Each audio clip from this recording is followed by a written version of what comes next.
رسول الله صلی الله علیه و سلم سوال عجیبی کردن. همه اصحاب بودن. رسول الله سوال عجیب کرد که امروز کدام شما جنت رفت؟ تصور بکنید که کی در دنیا جنت میره و میآید. اونجا ابوبکر صدیق است، عمر فاروق است، عثمان است، علی، همه خاموشند مگر عبدالله خرسال میگه انا یا رسول الله امروز ما جنت رفت.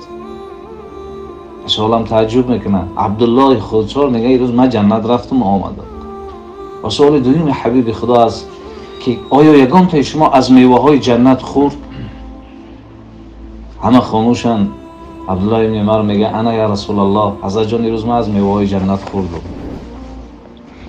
حضرت عمر میگه عبدالله از تو کلانا خاموشند چرا گپ میزنی؟ و سوال سوم آیا امروز کسی از آبهای جنت نوشید؟ عبدالله میگه انا یا رسول الله حضرت جان نه. حضرت سوال کردن یا عبدالله کیف دخلت الجنه و اکلت و شربت من میاه؟ امروز چه خیل جنت رفتی؟ و چه خیل از آبهاش خوردی و از میوهاش خوردی؟ و حضرت جان امروز قرآن میخوندم، وصف جنت خوندم. والله حالی هم پرنده های جنت فریاد دارن، صداش در بیخ گوشم هست. و حضرت در قرآن روز درباره وصف میوه های جنت خوندم، حالا هم لذتش از دهن من نرفته.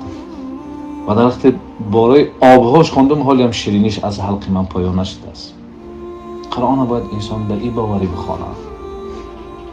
سوره مبارکه اذا شمس کورت و عمه و اذا زلزلت نازل شد، روز سیدنا ابوبکر گفت حبیب خدا نگاه میکنم کمرت شکسته، میانت خم شده، مستفید شدی.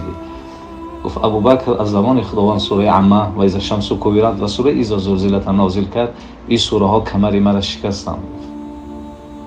و سوره مبارکه اذا زلزلت نازل شد، یک جوان 3 روز بیرون نبرآمد. گفتن حضرت جان همین جوان 3 روز است از خانه بیرون نمیشه. حضرت خبرگیری رفتن جوان خواب است و گفتم قل یا بنی لا اله الا الله. بچه جان یک برگ لا اله الا الله بگو. و گفت من نهشه بنده. گفتن چرا حضرت جان؟ گفت سوره اذا زلزلت جگر او پاره کرده است. اما ما شما قرآن میخونیم، اگر یک قاری خوب بخونه اهمیت میتیم، اگر کمی قاری آوازش میسیم مدغل باشه اهمیت نمیتیم. به خاطر آواز شده به سخن خالق خود اهمیت نمیتیم. پیامبر صلی الله علیه و سلم یک نمونه برای ما و شما بودن.